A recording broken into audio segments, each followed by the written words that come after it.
Hello dear learners, hoping you people are fine. Dear learners, today I am going to discuss with you your syllabus of class 9 CBSE English subjects. जैसा कि आप सब में बहुत सारे doubts थे regarding syllabus और आपने ये प्रश्न पूछा था कि क्या जो चीज़ें हैं हमें पढ़नी चाहिए, कैसे हम अपनी इंग्लिश कम्युनिकेशन को, अपनी इंग्लिश राइटिंग स्किल को बेहतर बना सकते हैं so that next year when you are in board you are capable to score highest marks. So for that it is very good. I am very happy to know that you people are highly concerned about your study और आप पहले से pre plan है, ready. ये बहुत ही अच्छी बात है और ये this if you are pre ready for doing anything ये बताता है कि आप सफल होने वाले हैं whatever you are going to do. So in today's video I am going to discuss with you all the syllabus, the blueprint of the paper कैसे आता है and see 9 and 10 syllabus paper pattern is almost same, right. तो अगर आपको 9th का paper pattern समझ में आ गया तो आपको 10th जो आपको नेक्स्ट ईयर आप जिसको अटेम्प्ट करेंगे उसका भी सिलेबस समझ में आ जाएगा, ऐसी बात.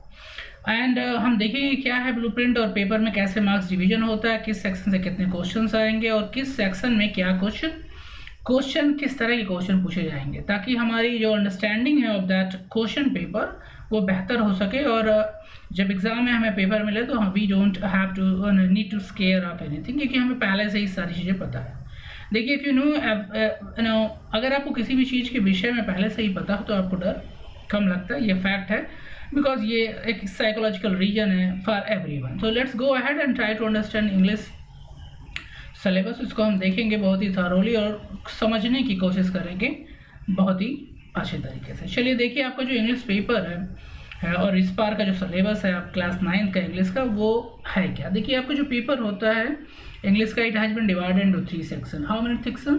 3 सेक्शन में इसको डिवाइड किया जाता है. सेक्शन ए जो कॉम्प्रिहेंशन सेक्शन होता है उसको सेक्शन ए बोलते हैं, ठीक है. इसके अंदर आपको मिलेंगे 2 unseen passage. How many unseen passage? 2 unseen passage आपको मिलेंगे. Unseen passage 1, unseen passage 2. और ये दोनों ही अनसीन पैसेज में एमसीक्यू बेस, ये 10 मार्क्स का होगा, टोटल 20 मार्क्स का होता है, राइट. और एमसीक्यू बेस क्वेश्चन मिलेंगे 5 और आपको वन लाइनर क्वेश्चन मिलेंगे 5. अब इस वन लाइनर में आपको वर्ड मीनिंग बेस्ड क्वेश्चन भी हो सकता है, वन लाइनर भी हो सकता है, क्लियर. अब जो सेकंड चीज़ है, जो सेकंड जो कॉम्प्रिहेंशन होगा वो अनसीन पैसेज होगा, वो होगा कुछ डाटा बेस्ड, कुछ एनालिटिकल पैराग्राफ टाइप होगा जिसमें कुछ डाटा बेस्ड होगा, कुछ फैक्ट बेस्ड होगा. ये किसी भी चीज़ की इंफॉर्मेशन इसके अंदर होगी और इसमें कुछ इंफॉर्मेशन परसेंटेज में हो सकता है, डिजिट में हो सकता है. और ये जो कॉम्प्रिहेंशन बेस्ड होगा ये हो सकता है like on any topic like education, population, GDP, global warming and all these things, ठीक है. Road accident, anything it can be. तो आपका जो कॉम्प्रिहेंशन जो आपका सेक्शन ये होगा इसमें 2 अनसीन पैसेज होंगे. ये पॉइंट क्लियर. और ये भी 20 मार्क्स का होगा. आगे मैं आपको और डिटेल में बताता हूँ, right. So let me delete 1 second. Okay, so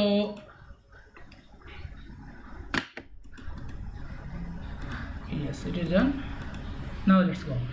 So next section is writing section. writing section में आपके 20 मार्क्स के होंगे. अब writing section में क्या कुछ पढ़ना है, क्या कितना ग्रामर होगा. writing section और ग्रामर सेक्शन हो कहते हैं उसको. ये सेक्शन बी है, इसमें 10 मार्क्स का ग्रामर होता है और 10 मार्क्स के राइटिंग सेक्शन होते हैं. अब इस 10 मार्क्स ग्रामर सेक्शन में क्या क्वेश्चन आएगा और राइटिंग में क्या क्वेश्चन आएगा मैं अभी आपको बताता हूँ. Wait for a second. First हमें ब्लूप्रिंट समझ में आ जाए कि पेपर हमारा क्या कैसे होगा और क्या चीज़ें होंगी. और थर्ड सेक्शन जो होता है उसको बोलते हैं लिटरेचर सेक्शन. इसके अंदर आपको शॉर्ट क्वेश्चंस मिलेंगे, लॉन्ग क्वेश्चन मिलेंगे और सीन पैसेजेस मिलेंगे. इसमें आपको 1 सीन पैसेज जो आपकी बुक से होगा और 1 स्टेंजा आपको अटेम्प्ट करना होगा, राइट. 1 स्टेंजा आता है पोएम से, तो 2 सीन पैसेजेस करने पड़ेंगे, ठीक है. मैं अभी आपको बताता हूँ कि किससे कितना आएगा. आई होप कि आपको इतनी बातें समझ में आई. अब चलिए इस पेपर को देख से लेते हैं थोड़ा डिटेल में कि किस सेक्शन में किस तरह के क्वेश्चन पूछा जा सकता है. ये सेक्शन ये है, सेक्शन ए को रीडिंग सेक्शन कहते हैं. ये 20 मार्क्स का होता है. इसमें 2 अनसीन पैसेज आते हैं. अनसीन पैसेज 1 जो 400 to 450 वर्ड्स का होता है और अनसीन पैसेज 2 जो 200 to 250 वर्ड्स का होता है. ये 10 मार्क्स का होता है. ये भी 10 मार्क्स और दोनों ही 10 मार्क्स के होते हैं. अब यहाँ पे क्या लिखा हुआ थोड़ा देखिए, डिस्कर्सिव पैसेज। अब सर इसका मतलब क्या है? इसका मतलब सिंपल है माय डियर, ये एक डिस्क्रिप्टिव पैसेज होगा, एक स्टोरी टाइप पैसेज होगा, ठीक है। और इसमें आपको एमसीक्यू भी मिलेगा और इसमें आपको वन लाइनर क्वेश्चन भी पूछा जाएगा। ये 10 मार्क्स का होगा। ये एक अनसीन पैसेज होगा। अब अनसीन पैसेज अगर आपको नहीं समझ में आ रहा होगा तो इसका मतलब होता है कोई भी ऐसी चीज़, कोई भी ऐसा पैसेज जिसको आपने आज तक देखा नहीं, पढ़ा नहीं, ना तो वो आपके सिलेबस का पार्ट नहीं होता है, वो कहीं से भी पेपर में आ जाता है, उसे ना तो आप जानते हैं ना तो हम जानते हैं। हमारी और आपकी मुलाकात उसकी कहाँ पे होती है? पेपर में ही होती है। तो उसे ही कहते हैं अनसीन पैसेज, राइट। अब अनसीन पैसेज और अच्छे तरीके से बताएं तो कभी कभी क्या होता है, आपके घर पे कोई अननोन, मतलब कोई ऐसा गेस्ट आ जाता है जिसे ना तो आप जानते हैं ना तो वो आपको जानता है, तो ऐसे समझ लीजिए वो एक अनसीन गेस्ट हो गया, उसी तरह अनसीन पैसेज हो गया, ठीक है। चलिए अब आगे बढ़ते हैं।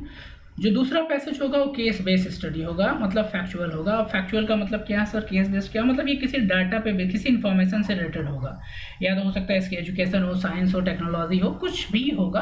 और इसमें जो इन्फॉर्मेशन होगी ये नंबर में हो सकती है, परसेंटेज में हो सकती है ना, ईयर का होगा, कुछ ऐसी तरह का।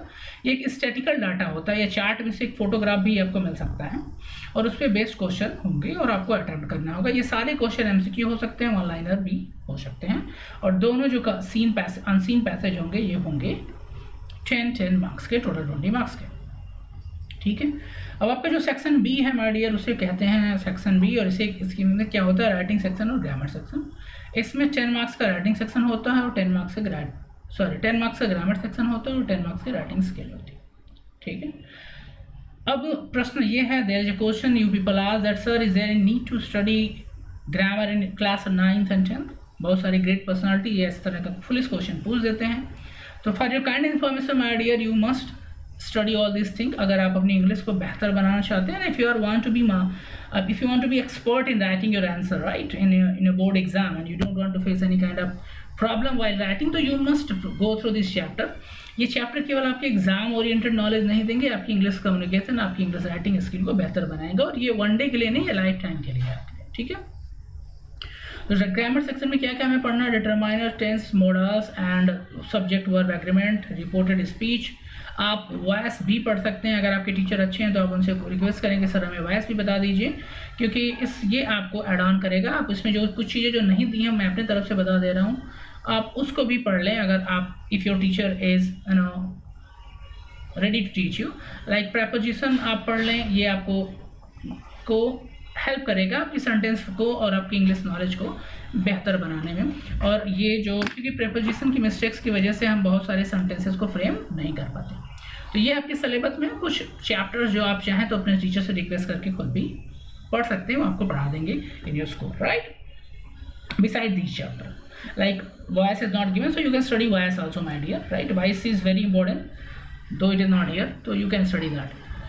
So after that ये तो हो गया आपका ग्रामर सेक्शन। इससे अब प्रश्न ये पूछते हैं आपकी सर क्या ग्रामर से डायरेक्ट क्वेश्चन आएगा convert tense, convert voice, convert narration? नहीं माय डियर, ऐसा कुछ भी नहीं आने वाला। आपके एग्जाम में ग्रामर से डायरेक्ट क्वेश्चन नहीं आते, इनडायरेक्टली आते हैं। सर इनडायरेक्टली का मतलब आपको मिलेगा एक, जहाँ पे देखिए दिया है फिलर्स, एडिटिंग, ट्रांसफॉर्मेशन के क्वेश्चन, मतलब आपको मिलेगा एक rearrangement. You will get A question based on rearrangement, you will get A question based on editing, you will get a question based on editing and you will get a question based on omission, ठीक है।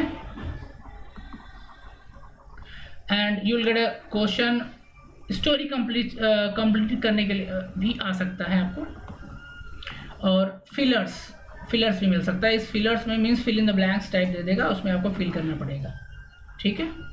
And sometime one more question is created, वो है dialogue. एक passage, एक dialogue writing होता है passage, वो आपको भी दिया जा सकता है। एक डायलॉग रहेगा दो लोगों के बीच कम्युनिकेशन को, उसको आपको कन्वर्ट करना रहेगा पैसेज में, ठीक है। इस डायलॉग को रीड करना और इसको पैसेज में कन्वर्ट कर देना। कुछ इन्फॉर्मेशन दी रहेगी पैसेज की और कुछ डिलीटेड रहेगा, वो आपको डालना है उसमें इनपुट, ठीक है। समझ में आएगी बात?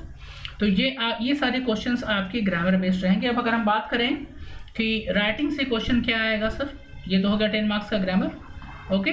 So what is question going to come from your writing section? So in your writing section you are having this, see everyone, writing section, descriptive paragraph. You have to write a descriptive paragraph, right a descriptive paragraph of 100 to 120 words, right. और इसमें आपको clues मिलेगा कि क्या कुछ लिखना है, ठीक है, तो आप उसको लिखेंगे। ये 5 मार्क्स का होगा। और दूसरा क्या है, स्टोरी राइटिंग। मैंने आपको बताया you can be ask story writing, ठीक है, स्टोरी राइटिंग भी आपसे पूछा जा सकता है इन क्लास 9।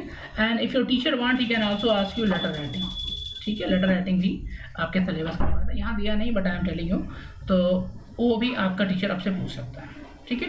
अगर आपको लेटर राइटिंग टीचर पूछेगा तो इन दोनों को मीन्स डिस्क्रिप्टिव पैराग्राफ राइटिंग और स्टोरी राइटिंग को और ऑप्शनल में दे देगा। दोनों 5 मार्क्स के हो जाएंगे और आपका जो लेटर है वो 5 मार्क्स का हो जाएगा, ठीक है। Are you getting the point?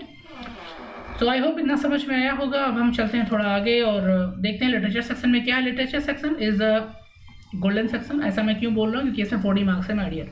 यहाँ पे 40 मार्क्स है, पूरे पेपर का 50% इसी में है, तो आपको लिटरेचर को लाइटली नहीं लेना है, लिटरेचर पे फोकस करना है। Story, poems, all this thing you have to study very very very proper way, ठीक है। अपनी अंडरस्टैंडिंग को डेवलप करिए।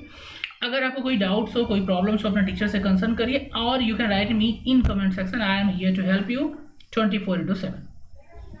अब चलिए लिटरेचर सेक्शन की बात करते हैं। देखो मैंने आपको क्या बताया, आपको लिटरेचर सेक्शन में मिलेगा एक एक्सट्रैक्ट जो आपके प्रोज से होगा, इसे आप कह सकते हैं एक्सट्रैक्ट फ्रॉम द चैप्टर रहेगा, ठीक है। एक सीन पैसेज भी आप कह सकते हैं इसको, ये मिलेगा। आपको उसको अटेम्प्ट करना पड़ेगा।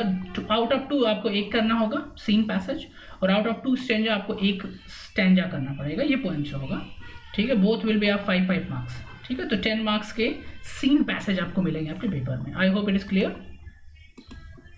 चलिए नेक्स्ट देखते हैं। और ये हाँ, ये जो सीन पैसेज में क्वेश्चन कैसे होंगे सर, क्या लिखना होगा, ये आपको एमसीक्यू भी मिलेगा, 1 लाइनर भी मिल सकता है, ठीक है। तो you will get both, mix it is, right.